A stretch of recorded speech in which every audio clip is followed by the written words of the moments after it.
Time था अगस्त 2022 का और जगह थी महाराष्ट्र का मुंबई, जब एक 15 साल की लड़की वंशिता की मुलाकात सोशल मीडिया पर 21 साल के संतोष से होती है। धीरे धीरे कर ये दोनों के दोनों एक दूसरे के बहुत ज्यादा नजदीक आ गए और उसके बाद इन्होंने आपस में मिलने का प्लान बनाना शुरू कर दिया। लेकिन ये दोनों ही इस चीज को लेकर बहुत ज्यादा परेशान थे कि ऐसी कौन सी सेफ सी जगह है जहां पर कि ये दोनों आराम से मिल सकते हैं और इन्हें मिलने में कोई दिक्कत भी ना आए। और इसी टाइम संतोष को अपने दोस्त विशाल की याद आती है। उसने विशाल को सारी की सारी चीजें बता दी कि भाई, मैं एक लड़की को बहुत ज्यादा पसंद करता हूँ, मैं अब उससे मिलने की तैयारी कर रहा हूँ, लेकिन मुझे कुछ भी समझ नहीं आ रहा है कि मैं कहाँ पर जाकर उससे मिल सकता हूँ। और उसी टाइम विशाल ने ये बात कही कि वो ज्यादा परेशान ना हो, उसके माता पिता इस टाइम बाहर गए हुए हैं, तो वो अपनी दोस्त से मिलने के लिए इसके घर पर आ सकता है। तो संतोष ने वंशिता को पूरा का पूरा पता ठिकाना बता दिया कि हम लोग इस जगह पर बड़े ही आराम से मिल सकते हैं। और इस बात को सुनकर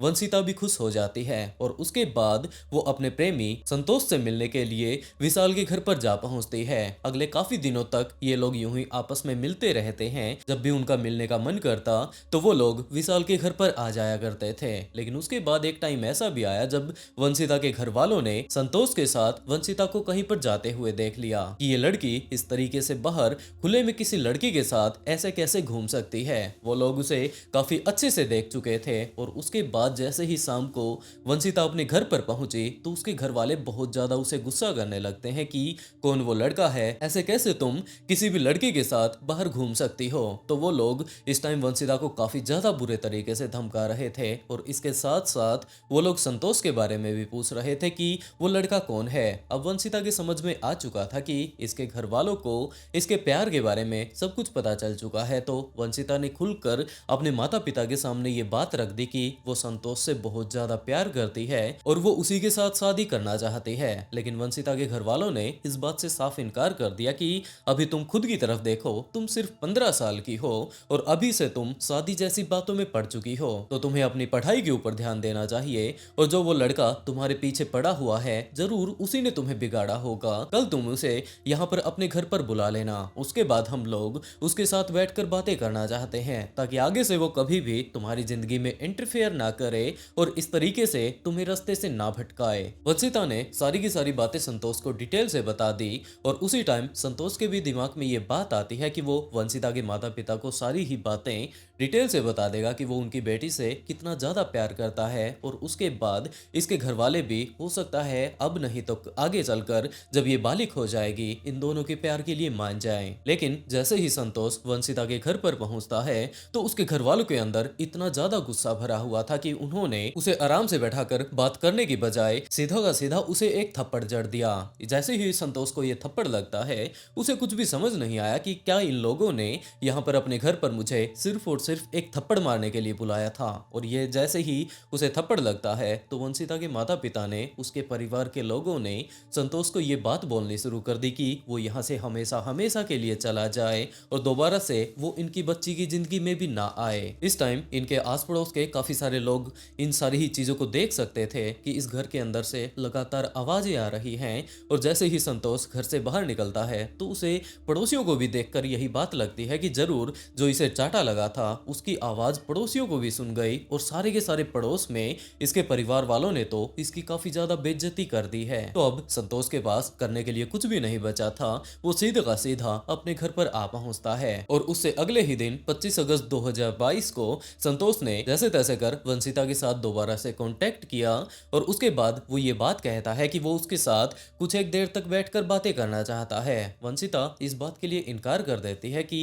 इन दोनों के रिलेशनशिप के बारे में जब से इनके घर वालों को पता चला है वो लोग लगातार इसे डांट रहे हैं। काफी तरह की बातें इस टाइम तक ये इन्हें सुना चुके हैं और वो आगे उसके साथ रिलेशनशिप कंटिन्यू नहीं रख सकती। तो ये बातें सुन लेने के बाद संतोष ने वंशिता से ये बात कही कि चलो ठीक है, अगर वो उसकी जिंदगी से जाना चाहती है तो उसे कोई दिक्कत नहीं, लेकिन ये लोग पिछले काफी दिनों से एक दूसरे से प्यार किया करते थे, आपस में ये लोग मिला करते थे, तो क्या आखिरी टाइम ये इसके साथ आराम से बैठकर बातें कर पाएगा। तो इस बात के लिए वंशिता भी मान जाती है। और जैसे ही टाइम 25 अगस्त का आया तो वंशिता अपने स्कूल जाने के लिए तैयार होने लगती है और अपनी स्कूल की ड्रेस में अभी वो स्कूल जा ही रही थी कि बीच रास्ते में संतोष उससे आकर मिल जाता है और उसके बाद उसने ये बात कही कि वो उसके साथ आराम से बैठकर कुछ एक देर तक बातें करना चाहता है। वंशिता भी इस बात के लिए मान जाती है क्योंकि वो संतोष से बहुत ज्यादा प्यार किया करती थी। और उसके बाद ये दोनों के दोनों विशाल के घर पर जा पहुंचते हैं और वहां पर बैठ लेने के बाद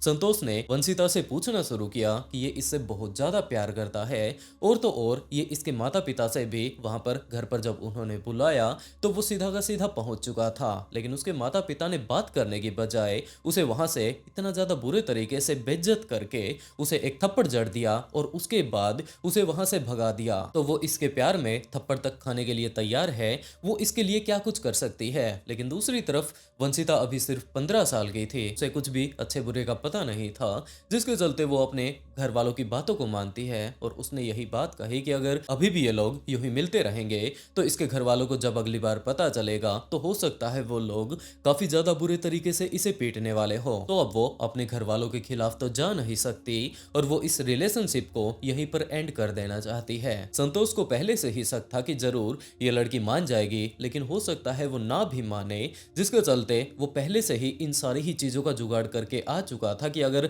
वो हाँ भरती है तो ठीक है, अगर वो ना भी करती है तो उसे आगे क्या करना है, जिसके चलते वो अपने साथ एक चाकू लेकर आया था। और जैसे ही वंशिता ने आगे के रिलेशनशिप के लिए उसे बिल्कुल साफ साफ इनकार कर दिया कि अब वो आगे से उसके साथ तो नहीं रहने वाली, ये बात कंफर्म हो चुकी थी, तो उसने अपनी जेब से वो चाकू निकाला और लगातार वंशिता के ऊपर एक के बाद एक काफी सारे हमले वो कर देता है। विशाल भी इस टाइम वहीं पर मौजूद था, उसे सारी की सारी चीजों के बारे में अच्छे से समझ थी कि ये बंदा इस टाइम क्या कुछ कर रहा है और लगभग अगले काफी देर तक हमला कर लेने के बाद वंशिता अपनी जान गंवा देती है। लेकिन ये लोग इस कत्ल के आरोप में फंसना नहीं चाहते थे, जिसके चलते उन्होंने सबसे पहले उसके सारे के सारे कपड़े उतार दिए और वो लोग पहले से ही कुछ एक कपड़ों का इंतजाम कर चुके थे और वो वाले कपड़े वो लोग उसे पहना देते हैं, क्योंकि इनके दिमाग में यही बात चल रही थी कि हो सकता है अगर ये इसके कपड़े चेंज ना करे तो उसके बाद जिसे भी इसकी पहली बार बॉडी मिलेगी बाद में वो जाकर पुलिस को बता देगा। पुलिस जैसे ही आकर वंशिता के पास इसकी बॉडी को देखेगी तो उन्हें पता चल जाएगा कि इसने इस स्कूल की ड्रेस पहन रखी है, तो जरूर ये उस स्कूल में पढ़ती भी होगी और वहां पर जाकर इसकी सारी की सारी डिटेल वो लोग निकाल लेंगे। तो सबसे पहले तो उसके सारे के सारे कपड़े चेंज कर दिए जाते हैं और वहीं पर विशाल के घर पर एक सूटकेस रखा हुआ था, इसकी बॉडी को जैसे तैसे कर तोड़ मरोड़ कर जैसे भी वो लोग उसके अंदर फिट कर सकते थे उसके अंदर वो लोग फिट कर देते हैं। और इसके साथ साथ जितना भी यहाँ पर खून फैला हुआ था, जितने भी और कपड़े फैले हुए थे, वो सारे के सारे कपड़े भी वो लोग उसी सूटकेस के अंदर रख देते हैं और उस सूटकेस को लेकर वो लोग बाहर जाकर किसी ऑटो को ढूंढने लगते हैं। जैसे ही उन्हें ऑटो मिला तो वो लोग ऑटो पकड़कर अंधेरी रेलवे स्टेशन पर जा पहुंचे और वहां पर एक ट्रेन में बैठकर बरेला नगर जा पहुंचते हैं। जैसे ही उन्होंने ये चीज देखी कि यहाँ पर एक सुनसान सी जगह है, शायद यहाँ पर आकर कोई भी उसे चेक नहीं करने वाला, वो लोग उस सूटकेस को वहीं पर ठिकाने लगा देते हैं और उसके बाद वो लोग दोबारा से ट्रेन पकड़कर वसई रेलवे स्टेशन जा पहुंचते हैं। ये लोग इस टाइम काफी बड़ा एक क्राइम अंजाम दे चुके थे, जिसके चलते अपने आप को बचाने के लिए सबसे पहले तो वो लोग जाकर कपड़े बदलते हैं। उन्होंने अलग तरीके के इस टाइम कपड़े पहन लिए थे और इसके अलावा वहीं पर मौजूद एक बार्बर शॉप पर पहुंचकर उन्होंने अपने बाल पूरे तरीके से कटवा दिए थे। उन्होंने अपना पूरा हुलिया बदलने में कोई कमी नहीं छोड़ी और उसके बाद बेंगलोर से राजस्थान जा रही एक ट्रेन में वो लोग बैठ जाते हैं। दूसरी तरफ अब शाम का टाइम होने लगा था, लेकिन अभी तक वंशिता वापस अपने घर पर नहीं पहुंची थी, तो उन लोगों के दिमाग में यही बात आने लगती है कि अभी तक तो उनकी बेटी को वापस घर पर आ जाना चाहिए था, आखिरकार उनकी बेटी गई तो गई कहां पर। तो वो लोग सीधा का सीधा उसके स्कूल जा पहुंचते हैं कि आज उनकी बेटी वापस घर पर नहीं आई और वहां पर जाने के बाद उन्हें ये बात पता चलती है कि आज तो वंशिता स्कूल आई ही नहीं। जैसे ही वंशिता के परिवार के सदस्यों को इन सभी चीजों के बारे में पता चलता है तो उनके दिमाग में यही बात आने लगती है कि जरूर वो लड़का दोबारा से उनकी लड़की को बहला और फुसला कर अपने साथ कहीं पर लेकर चला गया होगा। तो वो लोग जाकर अब पुलिस स्टेशन में इस बात की कंप्लेंट कर देते हैं कि इनकी बेटी पता नहीं कहां पर चली गई, और उन्हें इस बात का पक्का विश्वास है कि वो जो संतोष नाम का लड़का है जिसके साथ पिछले काफी दिनों से इनकी बेटी रिलेशनशिप में चल रही थी, जरूर वो उसे बहला फुसला कर अपने साथ लेकर चला गया होगा। लेकिन पुलिस की इन्वेस्टिगेशन में ऐसा कुछ भी सामने नहीं आया कि आखिरकार इस टाइम संतोष कहां पर है, और दूसरी तरफ अगर वो वंशिता को अपने साथ लेकर चला गया है तो ये दोनों के दोनों इस टाइम कहां पर मौजूद होंगे। और जैसे ही 26 अगस्त का टाइम आता है तो एक राहगीर की नजर उसी बैग के ऊपर पड़ जाती है कि एक अजीब सी वीरान सी जगह पर यह बैग कैसे पड़ा हुआ है। और जैसे ही जाकर उसने उस बैग को संभाला तो वो बैग काफी ज्यादा इस टाइम भारी हो चुका था। इसके अंदर से काफी ज्यादा गंदी बदबू आ रही थी और उस आदमी को समझने में ज्यादा टाइम नहीं लगता है कि जरूर यहाँ पर कुछ ना कुछ गड़बड़ चल रही है। उसने तुरंत पुलिस के पास कॉल कर दिया और जैसे ही पुलिस ऑफिसर्स उस जगह पर जाकर उस बैग को संभालते हैं तो उसके अंदर से एक लड़की की बॉडी निकल आती है। पहले तो संतोष का ये अंदाजा था कि उन्होंने वंशिता को उनके घर से काफी ज्यादा दूर ले जाकर ठिकाने लगाया है। कोई भी अंदाजा ही नहीं लगा पाएगी कि पुलिस यहाँ पर ये बॉडी कहाँ से आई होगी और ये बॉडी किसकी है, क्योंकि मेनली तौर पर वो लोग तो वहां के आसपास के जितने भी इलाके हैं उन्हीं को चेक करेंगे कि यहाँ से कोई लड़की गायब हुई होगी। ये काफी ज्यादा दूर जाकर इसे ठिकाने लगा कर आए थे, लेकिन संतोष को कोई अंदाजा नहीं था कि आखिरी टाइम में जो उन्होंने उसके कपड़े बदले थे कि हो सकता है ड्रेस की मदद से पुलिस ऑफिसर्स इस केस को सोल्व कर लें, उन्होंने उसके पूरे के पूरे कपड़े बदल दिए थे। लेकिन कपड़े बदल लेने के बाद भी जितने भी स्कूल की उसकी ड्रेस थी उन्होंने गलती से वो सारी की सारी ड्रेस हुई या फिर छोटे मोटे और कपड़े हुए उन्होंने वो भी उसी बैग में रख दिए थे। तो पुलिस ने जैसे ही ये बैग बरामद किया, बॉडी इस टाइम पुलिस के द्वारा अपने कब्जे में ले ली गई थी और यहीं पर उसकी स्कूल ड्रेस भी मिल जाती है। पुलिस ने जाकर उस स्कूल में पता किया कि क्या इस नाम की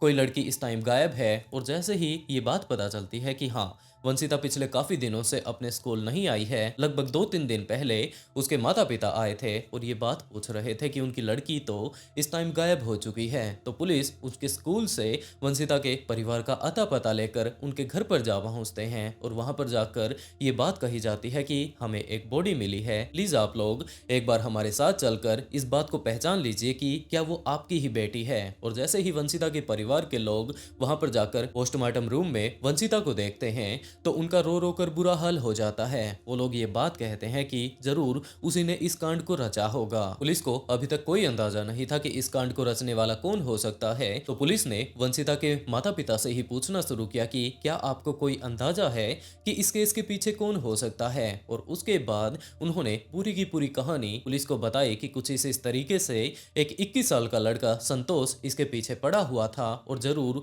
उसी ने ये कांड रचा होगा। तो वो लोग संतोष का अता पता निकाल कर उसके घर पर जा पहुंचते हैं। संतोष के घर पर पहुंच जाने के बाद पुलिस को पता चलती है कि संतोष तो लगभग 2-3 दिन से गायब है। तो पुलिस ने अब संतोष का मोबाइल ट्राई करना शुरू किया कि हो सकता है हम लोग उससे फोन पर ही बातें कर लें, लेकिन इस टाइम संतोष का मोबाइल भी बंद था। और ये सारी की सारी चीजें देख लेने के बाद पुलिस भी कंफर्म हो चुकी थी कि जरूर इस कांड के पीछे संतोष ही होगा। तो उसके मोबाइल को इस टाइम ट्रैकिंग पर लगा दिया जाता है कि हो ना हो उसका मोबाइल जरूर ऑन होगा और उसके बाद वो पकड़ा जाएगा। लेकिन आखिरी टाइम में वो लोग वंशिता की बॉडी को ठिकाने लगाने के लिए ट्रेन से गए थे, जिसके चलते पुलिस ने अब यही बात चेक करनी शुरू कर दी कि ये लोग यहाँ से ट्रेन में बैठे, इस टाइम इनके पास बैग था, बाद में वो लोग इस जगह पर उतर जाते हैं और उसके बाद जाकर उन्होंने बैग को ठिकाने लगा दिया। लेकिन उसके बाद वहां से किस ट्रेन में ये लोग बैठे थे, उसके बाद आगे कहां पर ये लोग जाते हैं, इन्हीं सब चीजों के बारे में वो लोग चेक कर रहे थे। लेकिन वसई रेलवे स्टेशन के बाद पुलिस को कोई अंदाजा नहीं कि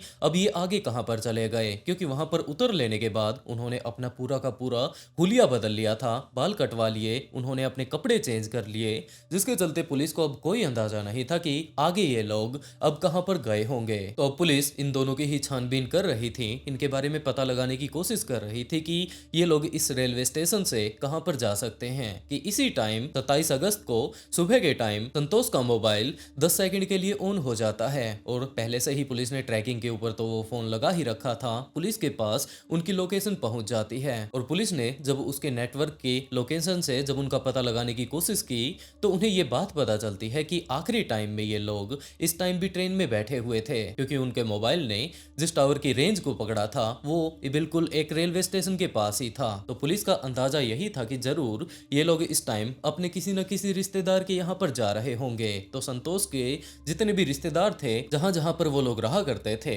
उनके बारे में पुलिस ने अब पता लगाना शुरू कर दिया। और इसी टाइम पुलिस को ये बात पता चलती है कि संतोष की दादी अहमदाबाद से लगभग 150 किलोमीटर आसपास में कहीं रहती है और इस टाइम ये लोग गुजरात गए हुए थे। तो पुलिस का पक्का विश्वास था कि ये लोग इस कांड को रच लेने के बाद अपने आप को बचाने के लिए जरूर अपनी दादी के घर पर गए होंगे। पुलिस ने जाकर उसकी दादी के घर पर रेड मार दी, लेकिन संतोष की दादी के घर पर जाने के बाद ना तो वहां पर संतोष था और ना ही विशाल। तो पुलिस ने उसकी दादी से ही पूछताछ करनी शुरू कर दी। उसकी दादी ने ये बात कही कि हाँ, इसने अपनी बहू के पास कॉल किया था और उसे ये बात पता है कि टाइम उनका पोता अपने घर पर नहीं है, वो कहीं पर चला गया है, लेकिन इस बारे में उसके पास कोई इंफॉर्मेशन नहीं कि उसने कोई कत्ल भी कर रखा है। बस इतना ही बोल लेने के बाद उसकी दादी ने यही बात कही कि उसका पोता किसी का कत्ल नहीं कर सकता। पुलिस अब इनके पूरे के पूरे घर को काफी अच्छे से छान चुकी थी, लेकिन यहाँ पर वो दोनों ही नहीं थे, जिसके चलते पुलिस ऑफिसर्स वापस से पुलिस स्टेशन में आ जाते हैं।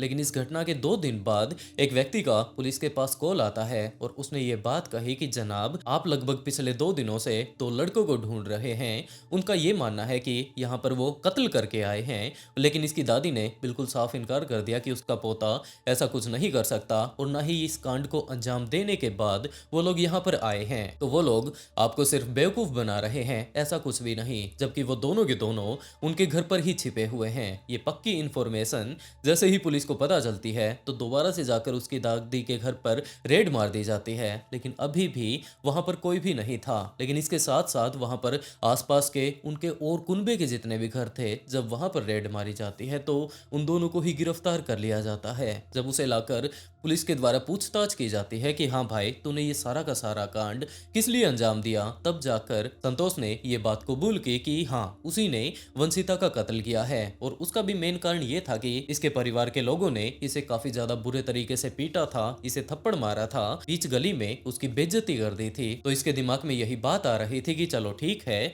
उसकी बेइज्जती तो हो चुकी है, लेकिन दूसरी तरफ अब उसे अपने प्यार को पाना ही है। और जैसे ही अगले दिन वंशिता अपने स्कूल में जाती है तो उसने बीच रास्ते में ही उसे रोक लिया और उसे ले जाकर वो विशाल वाले घर पर वहां पर बैठकर उसके साथ आराम से बातें करने लगता है और बताने लगता है कि वो उससे कितना ज्यादा प्यार करता है। पहले तो वो इसके घर वालों से बहुत ज्यादा डरा करता था, लेकिन जब से वंशिता के परिवार के लोगों ने इसे अपने घर पर बुलाया उसके बाद इसे सारे ही लोगों के बीच एक चाटा लगा दिया। उसके बाद उसे भी ये बात लगा करती थी कि अब जो इज्जत जानी थी वो तो जा ही चुकी है, कम से कम वो अपने प्यार को तो पा ही ले। लेकिन वंशिता इस बात के लिए इनकार कर देती है जब वो विशाल के घर पर आई हुई थी कि वो अपने घर वालों से बहुत ज्यादा डरती है। तो उसे यही बात लगती है कि इसकी इज्जत भी चली गई और इसके हाथ भी कुछ नहीं लगा, जिसके चलते उसने वंशिता को काफी ज्यादा बेरहमी से मार डाला। और उसके बाद वो फंसना नहीं चाहता था, अपने दोस्त को भी नहीं फंसाना चाहता था, तो वो लोग एक वीरान सी जगह पर उसकी बॉडी को ठिकाने लगा आते हैं। लेकिन इसमें भी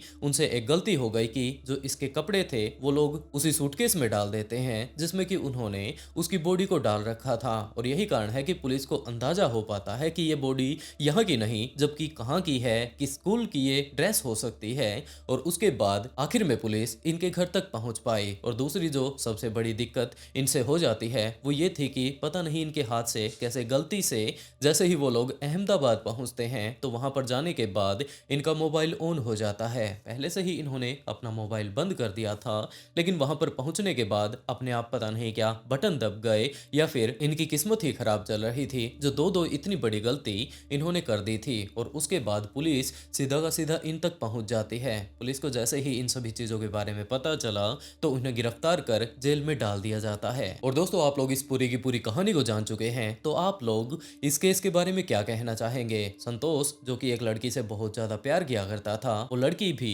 संतोष से प्यार करती थी। वैसे तो वो लड़की बहुत ज्यादा छोटी थी, उसे इतनी भी समझ नहीं थी कि वो क्या कुछ कर रही है। वो सिर्फ 15 साल की थी, उसे अच्छे से समझ नहीं थी। वो उससे प्यार करने लग जाता है और उसके बाद जैसे ही वंशिता के परिवार के लोगों को इस बारे में पता चलता है तो उन्होंने संतोष को समझाने की बजाय ताकत यूज करने के बारे में सोचा और उसे सीधा का सीधा एक थप्पड़ जड़ दिया, जो कि उसके सीधा ही जाकर दिल पर लगता है और उसे ये बात लगने लगती है कि उसकी बेइज्जती तो हो चुकी है, कम से कम वो अपने प्यार को तो पा ही ले। और आखिर में उसने इतना बड़ा कांड रच दिया। आप लोगों को क्या लगता है कि इस केस में सबसे बड़ी गलती आखिरकार किसने की है? और दोस्तों आज के लिए बस इतना ही। इस तरीके की कहानी सुनाकर मैं आप लोगों को डिस्टर्ब तो नहीं करना चाहता, लेकिन सचेत जरूर करना चाहता हूँ। तो आप लोग अपना ध्यान रखिए और इसके साथ साथ अपनों का ध्यान जरूर रखें। इसी तरीके की काफी सारी ट्विस्टेड कहानियां मैं यहाँ पर लेकर आता रहता हूँ। तो अगर आप लोगों का क्राइम स्टोरी में थोड़ा सा भी इंटरेस्ट है तो वीडियो को लाइक कर ऑफबीट पॉडकास्ट को सब्सक्राइब जरूर कर लें। और इसी के साथ दोस्तों आज का शाउट आउट भोजपुरी VN1 को and write a beautiful comment to get a shout out in next video. बहुत जल्द मिलते हैं एक और नए ट्विस्टेड केस के साथ।